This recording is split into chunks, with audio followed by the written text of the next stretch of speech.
Hey, welcome to Tabletop Skirmish Games. I'm Lee, and in this video we'll be taking a look at the Saurus Knights set and seeing how we can combine them with the Starblood Stalkers Underworlds set and the Warcry Seraphon card pack to build a warband for Warcry.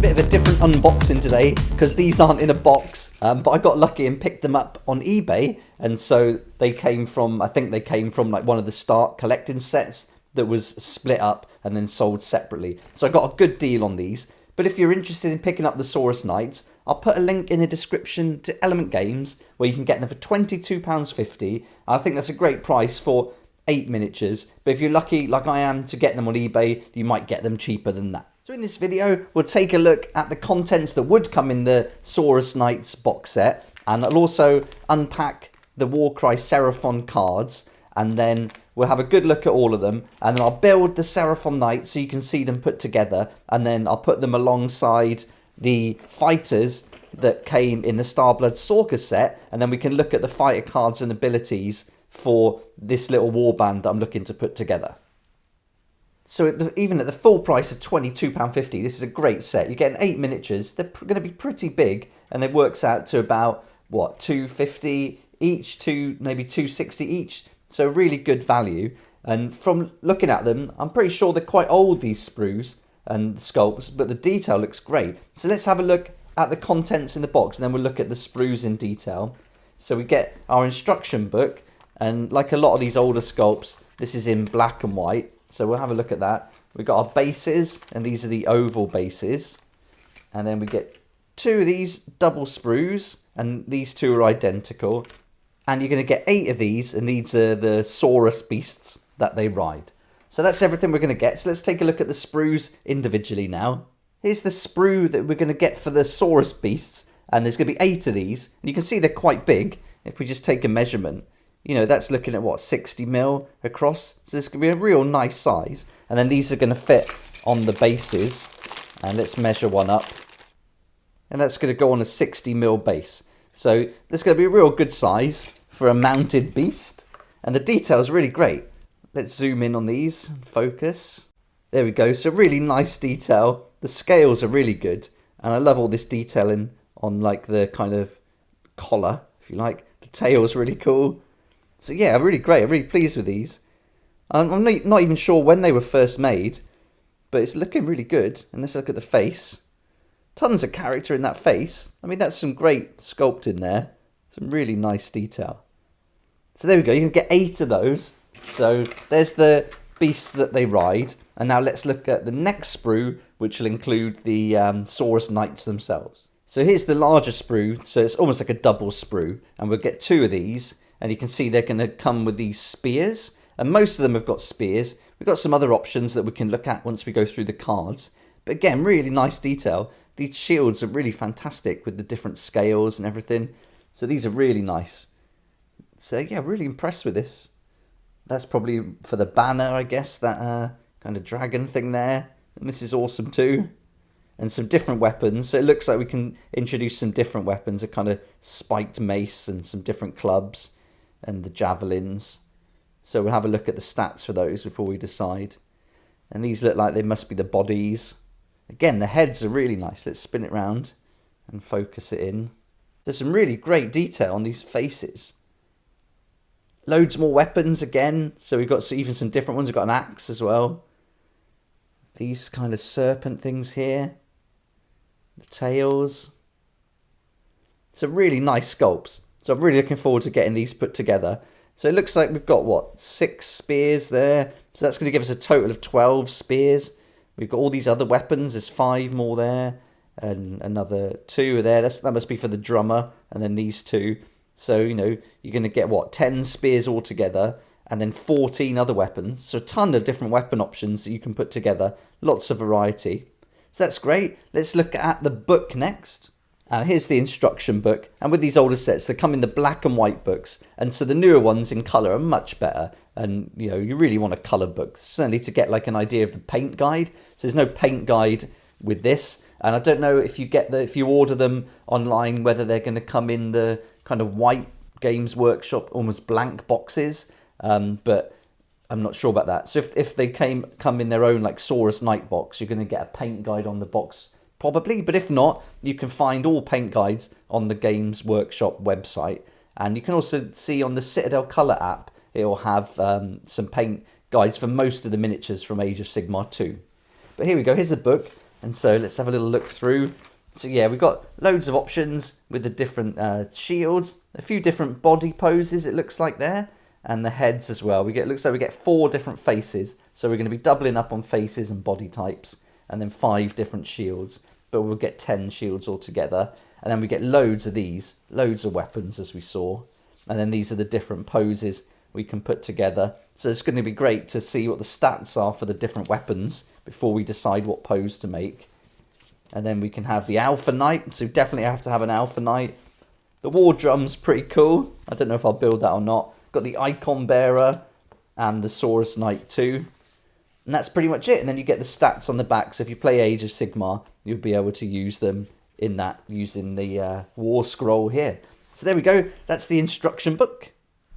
I'll go away and build these now, and then you can see what they look like when they're put together. And then we'll also get out the fighters from the Starblood Stalkers set, and then we'll unpack the card pack, and then we'll look at all the stats and abilities for this warband. So here we go, here's the Warcry Seraphon card pack, and these card packs are still available, and you can still find them for most of the ones that were released. There's a few that are difficult to get now, but the Seraphon one is in stock as I'm making this video, and I'll put a link to Element Games where you can pick it up and save up to 20% discount there too. So I'll put that link in the description for you. Right, let's get these open and see what's inside. And the good thing about these cards, you can still use them. They're still playable. So even though all the books have come out for the supplement books for the Grand Alliances, you can still use these cards, but just check for any updates in them. But here we go. Here's the contents. Let's tip them all out. That's everything. Let's get rid of that. So on the back of the cards, you get the faction rune mark. And this one looks great. Looks really good. And then we'll have our duplicates here. So if you're playing like the same fighters, you've got like say 5 of the same fighters, but only 1 fighter card, then you really need these duplicates here. And then running through, looks like we get quite a lot. So we get 1, 2, 3, 4, 5, 6, 7, 8, 9, 10, 11, 12, 13, 14, 15, 16, 17 different fighter types. So we'll go through those and look at them individually in a minute. And then we get our ability cards. And on the back of the ability cards, it's got all the different fighter types. And so it's not going to have as many as you get in the Grand Alliance books. So in the Sentinels of Order Grand Alliance supplement book for Warcry, it's going to have pretty much every fighter that you can use in Warcry. But the card packs come with a nice selection. And this is usually enough to get you started. So, and it comes in all different languages. So you see we've got the English and then loads of different languages. But we don't need those. So let's put those out the way. And in the video, we'll just focus on the English one. And then on the back, you'll see it's got all the different abilities that they can use. These ability cards also include any leader abilities. But I'll just show you the Sentinels of Order book because, I mean, these are so good. They've opened up all the miniatures from Age of Sigmar that you can use in Warcry and given you all the stats. And so one book's going to have pretty much all the factions you can use from each Grand Alliance. And I've done videos for each of these books, so if you're interested in checking those out, they'll be on the channel. But let's take a look at the Seraphon. They're on page 56. And I'll just show you how the book differs to the cards for abilities. So, I mean, you always get like this nice introduction and narrative and telling you what the Seraphon or whichever faction you're looking at are doing in the 8 points and how they fit into Warcry. But here's the page that's going to be very different to this one. So you can see you've got a lot more leader abilities. Whereas here, there's just the one, which is the double. But here you've got lots more. And this is because it opens up all the different miniatures and fighter types. So here you've got loads of options that you can use for leaders, and they're all going to have different abilities and different styles of play. So that's going to certainly be more up to date, but it's also going to give you more options than the card packs. But that's not to say you can't use the card pack still. And certainly if you're building like a warband with fighters that are featured in the card packs, then it's well worth getting. It saves you photocopying this or printing it off and things like that. So just to bear in mind, there's a lot more content in the books, but the cards are still playable. I did notice a slight difference with this character, and this is the Saurus Knight Alpha. And you can see we've got the card here. The points, movement, and all the weapon stats are the same as the fighter card in the book. But in the book, he's got the leader rune mark, so you can now use the Saurus Knight as a leader if you want to, but of course you don't have to, and you could just carry on using the cards if you're playing at home. But if you want to start playing in like competitions or things, you've got to use the up-to-date rules, and so you'd have to use this fighter card. So he would be classed as a leader now, and then you'd have to include him as your warband as a hero. So that could have some limitations if you wanted to use other heroes as well. So just to bear that in mind, sometimes there are a few differences between the cards in the pack and in the book. And here they are all built, and I've got to say I'm really happy with these miniatures. They look really cool, all assembled and put together. And here's the Saurus Knight Alpha, and then here's all 8 of the Saurus Knights. Each one's in a different pose, so that's really cool. And then here they are all together with the Starblood Stalkers, and so these 14 miniatures here are going to be the ones that I'm going to use to assemble a warband with. And so let's go through all their fighter cards and abilities now. And let's start with the Saurus Knight Alpha, and here he is, looking awesome. And the thing that differentiates this miniature from the other ones is this little mask that he kind of wears, like this little armoured mask here on the face. So you can decide he's different. And he's also got a different headpiece as well. So he's going to stand out from the other fighters. And great looking miniatures. Pretty easy to put together. Not too fiddly as I thought they'd be. And yeah, really happy with how these turned out. So this is going to be our first fighter, and let's go through the fighter card. And this Saurus Knight Alpha, he's going to come in at 195 points. He's got the rune mark for the mounted rune mark. He's got this rune mark here and the faction rune mark, so he's going to get an extra ability. And he's got a movement of 6, toughness 4, and can take 30 wounds. His weapon range is 1. He can make 4 attacks, strength 3, dealing 2 to 4 on a crit. So with this beast and the armor and the shield, he's getting a toughness 4, but he can really take some punishment and take some wounds. So the idea here is that it's not just him that can take the damage, it's his beast that he's mounted upon as well. And so with 4 attacks, strength 3, dealing 2 to 4, that's not bad at all. There's going to be some limits with moving through doors and archways and things like that, being on a mounted beast. But I think for 195 points, and for the look of the miniature, I think it's really great. But now let's check out the abilities that you can use with the Saurus Knight Alpha. And here we go. Here's our ability card that comes with the card pack. And so every member with the faction rune mark can use this quad ability here. And so this is going to apply to every member of the Seraphon Warband. And this quad is called Wrath of the Old Ones. Until the end of the battle round, add half the value of this ability, rounding up to the attacks and strength characteristics of attack actions made by this fighter that have a range characteristic of 3 or less. This is a great ability, and the Seraphon really need this. You can see their strength is always pretty low. This one's a 3, and most of the fighters are pretty low on strength, and also toughness unless they've got a shield. And so being able to add half the value of an ability rounding up is really great, especially if you've got like a 3, 4, 5 or 6, you'll be able to add 2 or 3 to both the attacks characteristic and that strength characteristic. So getting that extra 2 or 3 on top of that is really going to make this quite powerful. And then with those extra attacks too, you can seriously do some damage. So a great ability, but it is a quad, so you're going to have to use that, your quad up for this if you want to. And I guess weighing up if that beats the ability that you're going to get with some of the leaders for a quad. So that's the first one. You can also see we've got a rune mark here, and so this applies to this ability called Tearing Bite, and that's a triple. Add the value of this ability to the damage points allocated by each hit or critical hit from the next attack action made by this fighter, this activation that has a range characteristic of 3 or less. So you can only use it in your next attack action, so you can't use it if you choose to make 2 attacks during an activation, only in your next attack action.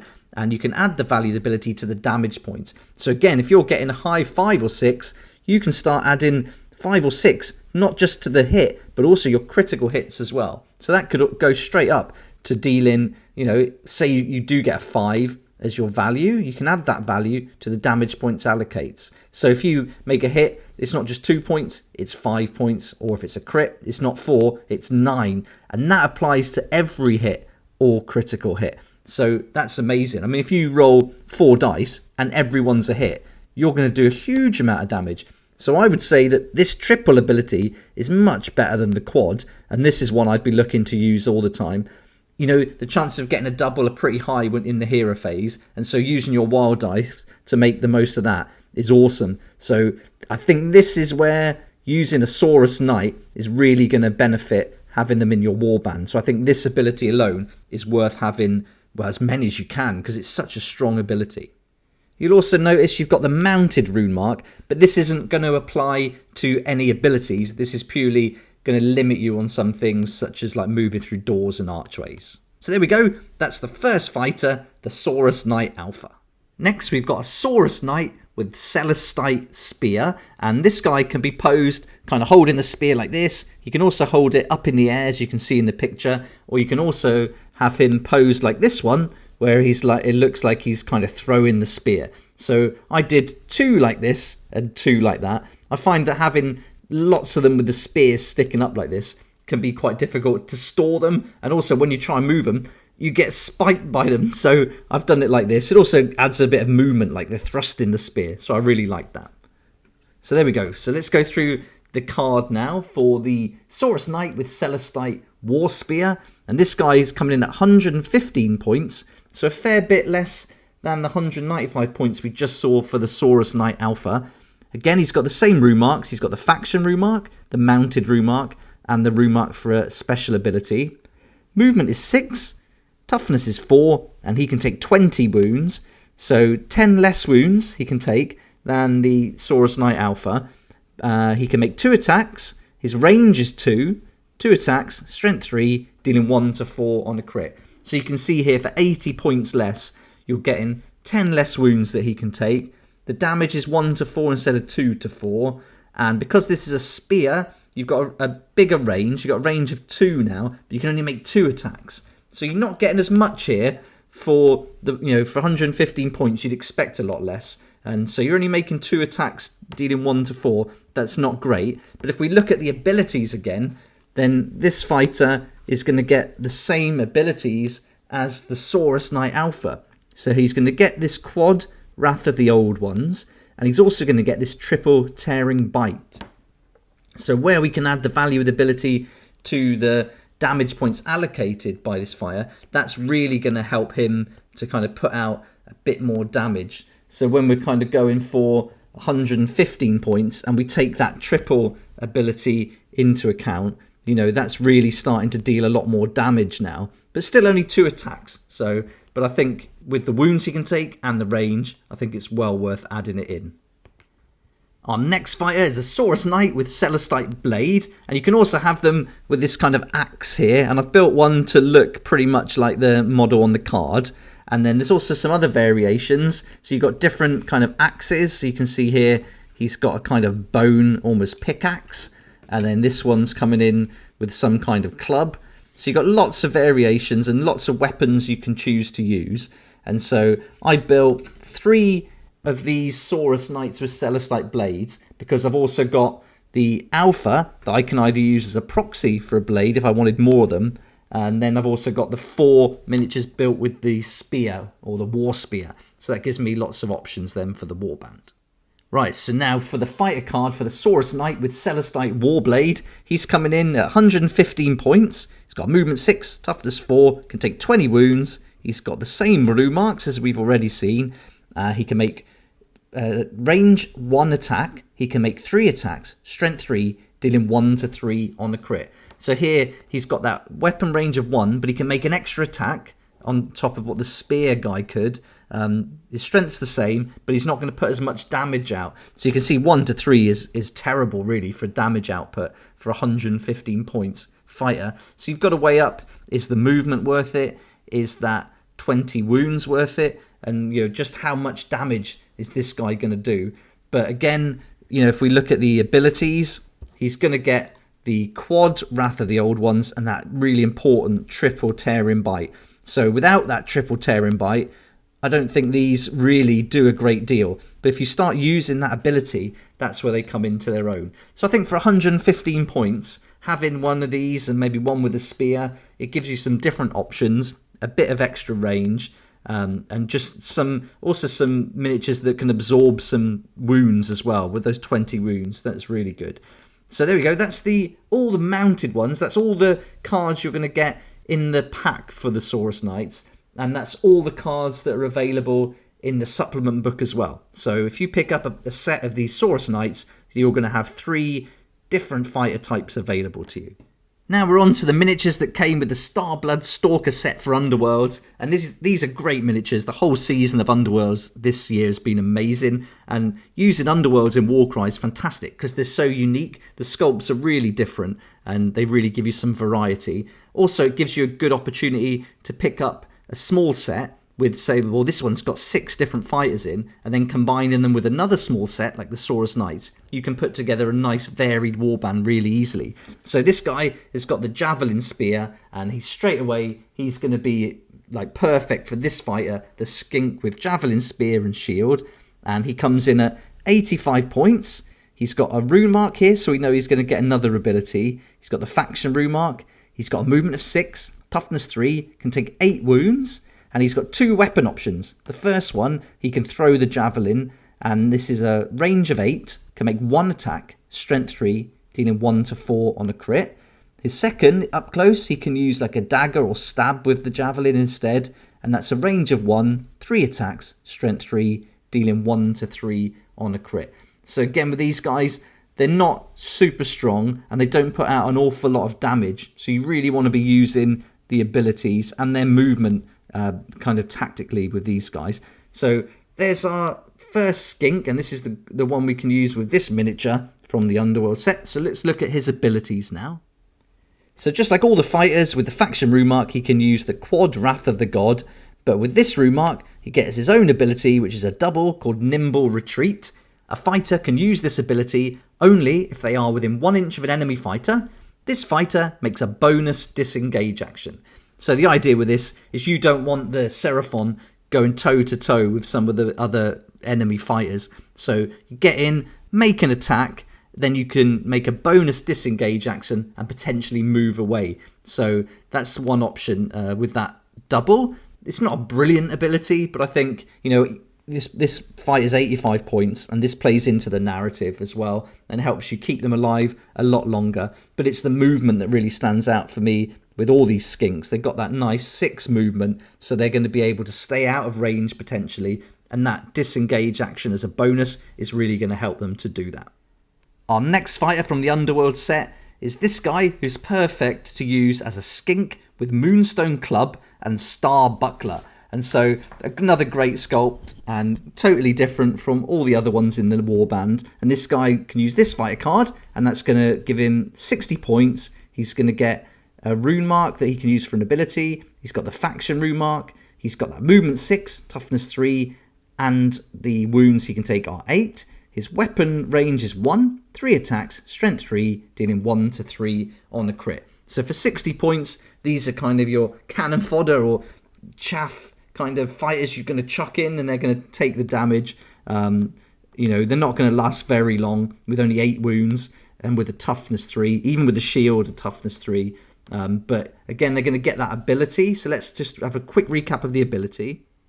So we're going to get the quad Wrath of the Old Ones, and again that double Nimble Retreat, and that again is going to give that bonus disengage action. So for 60 points, you're not getting an awful lot, but you're not going to expect much for that such a low fighter value.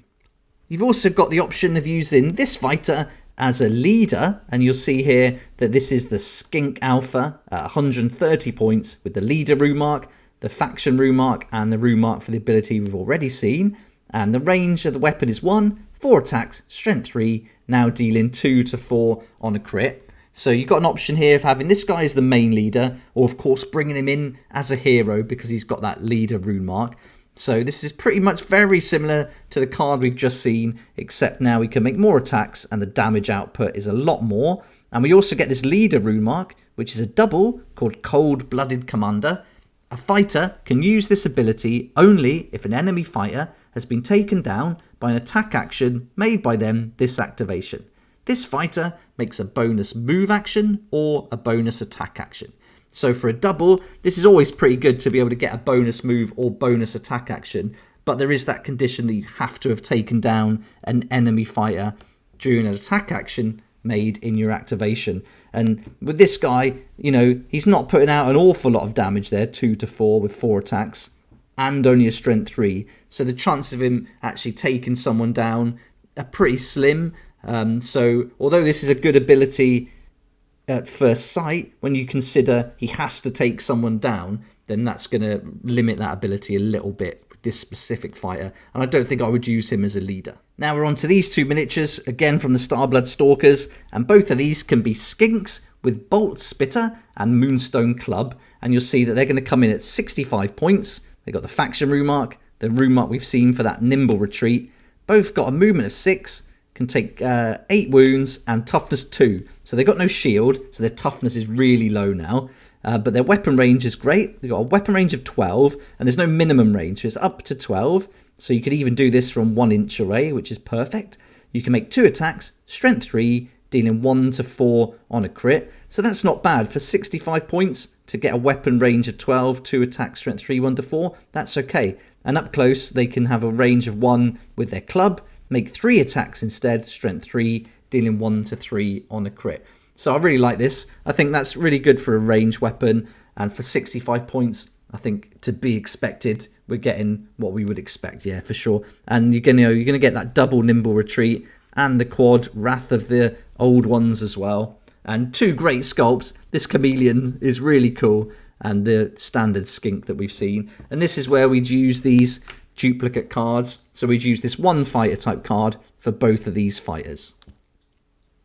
Now we're on to this big guy, and he's going to come with a shield and this kind of club axe. And if you want to use him with the cards that come in the card pack, then you've got to do a bit of proxy in here. So you could use him as a Saurus Guard Alpha or a regular Saurus Guard, and I think he would work in either of those 2 cases. And with these, you know, you can see here we've got 145 points, the faction rune mark, and another rune mark here. He's got movement 4, can take 15 wounds, toughness 5, so a lot tougher now. He's got a weapon range of 2, 3 attacks, strength 4, dealing 2 to 4 on a crit. So this is a good fighter to choose if you want that extra toughness. He can take a fair few wounds, and he can also dish out a fair bit as well. But if you want to really go for it and have this miniature as your leader, so you want like a tough, strong leader, then you could use this one, the Alpha, the Saurus Guard Alpha, at 220 points, the leader rune mark, the rune mark we've already seen, and the faction rune mark. He's got the same movement 4, same toughness 5, but now he can take 25 wounds. He can still have a range of 2. Now he can make 4 attacks, strength 4, and deal 2 to 5 on a crit. So it's a fair jump up. We're looking at 70 points more, and you're getting an extra 10 wounds you can take. You can make an extra attack and then deal some extra damage if any of those attacks are critical hits. So there's some options you could use if you proxy him with the cards. And then abilities-wise, for both of those fighters, they're going to also get the benefit of that really great triple, the Tear-In Bite. So if you don't want to include any Saurus Knights in your warband, you can still make the most of this triple Tear-In Bite by using these fighter types. And of course, they're also going to get the quad Wrath of the Old Ones, and the leader would get the Cold-Blooded Commander. And I think this would be a good ability for this fighter, because the chance of him taking someone out are a lot higher. So getting that extra bonus move or bonus attack action, I think we'd have a good chance of that with these fighters here, or with this leader, sorry, the Alpha. This fight is also going to give you some options from the book. So you could choose to have him as a Saurus Old Blood, a Saurus Sunblood, or the Saurus Eternity Warden. And that's going to give you lots of different options all around the 200 to 220 points range. The damage output is going to change depending on which kind of one you go for. but the abilities are going to be the same. So if you choose either of these 3 models to use, and he is an Old Blood, so using him as a Saurus Old Blood with the fighter card from the book makes a lot of sense, and obviously that's going to fit perfectly. So the abilities are going to be the Cold-Blooded Commander, because these are all leaders. They're going to also be the Quad Wrath of the old ones, because they've got the faction Rumark, and then they're also going to get that Tearing Bite. Now, if you choose to use them as a hero, you can still do that. So if you want to use a Star Priest, for example, as your leader, you could still use any of these Old Blood, Sunblood, or Eternity Wardens as a hero, and they'd still be able to use that Cold-Blooded Commander ability. So there we go. There's 3 other options, and so with this figure, it gives you tons. You could also use him as another option, a 6th option, and that's the Kroxigor. You can see here the Kroxigor's coming in at 200 points. He's got movement 6, toughness 4, can take 32 wounds, which is huge. He's still getting that triple Tearing Bite ability, and he's got weapon range of 1, 2 attacks, strength 5, dealing 3 to 6 on a crit. So that could be a really good option, using him as a Kroxigor as well. So with 6 different fighter types, this miniature gives you loads of different tactics you can play and lots of potential to have some variety in your warband. And here's our final fighter, then the final model that comes from the Underworlds Starblood Stalkers. And I think this is a perfect one to use as either a Skink Star Priest or a Skink Priest. And you can see these have both got the leader rune mark. So these are going to be great leaders. And this is who I would use as a leader in my warband. And you can either go for the Skink Priest at 145 points with a movement 6, toughness 3, with taking 18 wounds, and this is going to have the kind of magic ability. So we've got a weapon range of minimum 3, maximum 7, 2 attacks, strength 3, dealing 2 to 5 on a crit, or you could also choose to hit them with the kind of stick or stuff, and that's a weapon range of 2, making 3 attacks, strength 3, dealing 1 to 3 on a crit. So those are pretty similar stats that we see a lot on the kind of magical, mystical leaders. But he is going to get this extra ability that we haven't seen yet. So he's going to get the double Nimble Retreat. He's also going to get the Wrath of the Old Ones. And as a leader, he's going to get the double Cold-Blooded Commander. But he's going to get this new ability as well. So let's take a look at that now. And here we can see the ability, which is called Tide of Serpents, another double. And this one, you pick a visible enemy fighter within 8 inches of this fighter, and roll a number of dice equal to the value of this ability. For each 4 to 5, allocate 1 damage point to that fighter. For each 6, allocate 3 damage points to that fighter. So this could be a useful ability. Certainly if you've got high value for your ability, a 5 or 6, you can roll 5 or 6 dice, and for every 4 or 5, allocate a damage point. And for every 6, allocate 3 damage points. So that's a useful ability. It's only a double, so that could come in handy. And this one you'll find in the book. You're not going to find this ability in the card pack, so you'd need to use the supplement book to gain access to this.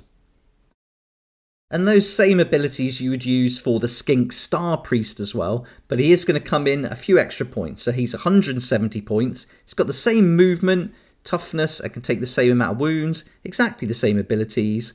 His first weapon though, this has got pretty much the same range, can make the same attacks, same strength, but now it deals a little bit more damage. So it's 3 to 6 on a crit instead of 2 to 5 on a crit. And his second weapon, instead of dealing 1 to 4 on a crit, instead of dealing 1 to 3 on a crit, it now deals 1 to 4. So if you want to spend an extra 25 points, you can deal a little bit more damage. And I think it's worth doing. 145 is really low for a leader, and 170 isn't that high either. So I would probably choose the Skink Star Priest at 170, and then get that 3 to 6 damages instead, because I think that's a lot better and a lot more effective. So that's all our fighters now, all covered, and we've gone through all the fighter cards from the pack, the abilities from the pack, and also the fighter cards and abilities from the book.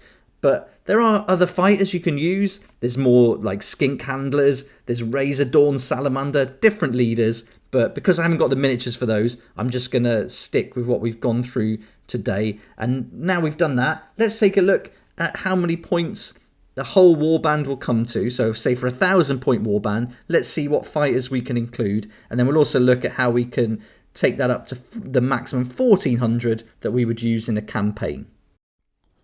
So for my 1,000-point warband, this is what I would be putting together to start with. I really want to make the most of all the miniatures from the Starblood Stalkers, because I think they're really great. So to start off with, this totals 990 points. I'm going to use a Star Priest. Then I'm going to use this guy as the Old Blood, and he's got the leader rune mark, but I'm going to use him as a hero. So he's going to come in as a hero. Then I'm going to take 2 Bolt Spitters with the clubs. I'm going to take Skink with Moonstone Club and Star Buckler. I'm going to take a Skink with a Meteoric Javelin and Star Buckler. And then I'm going to take 2 Saurus Knights with War Spears. And I'm going to take 1 Saurus Knight with Celeste Blade. And that's going to come in at 990 points. As we develop through the campaigns, I'd be looking to add probably another 3 Saurus Knights, and then that's really going to give us a cool looking warband. We're going to have a total of 6 Saurus Knights then, 3 with spears, 3 with clubs, and then all those original miniatures from the Underworlds set, the Starblood Stalkers, and I think that's a great looking warband to go to battle with. But let me know what you think. I'd love to hear your thoughts. Do you have a Seraphon warband, or do you have an Age of Sigmar Seraphon army that you could use? I think some of the Ripidactyl Riders and Pterodon Riders would be a great addition to this. They'd be really fun to play as well. But for now, for me, I'm going to stick with my Starblood Stalkers and the Saurus Knights. But let me know what you think, and also any tactics you use. It'd be great to hear from you. I'll put links to all these different sets and also for the cards and the book in the description below, and there'll be affiliate links to Amazon but also Element Games, and they don't cost you anything extra. In fact, at Element Games you can save up to 20% on anything you buy there for Games Workshop and loads of other games too. Every sale made through an affiliate link I get a small commission, and that's going to help me develop the channel and do loads more videos like this. So thanks so much for that support, I really appreciate it. If you like this kind of content and would like to support the channel, then please check out my Patreon page, and thanks to everyone who's joined so far. It's really awesome. We hang out on Discord, talk about the hobby, share ideas and help each other out, and you'll get some perks there that you're not going to find anywhere else. So I'll put a link in the description, and it'll be great to see you there. I hope you enjoyed the video. Thanks so much for watching. Please like if you like it, subscribe for more videos like this, and don't forget to hit the notification bell to join me next time on Tabletop Skirmish Games.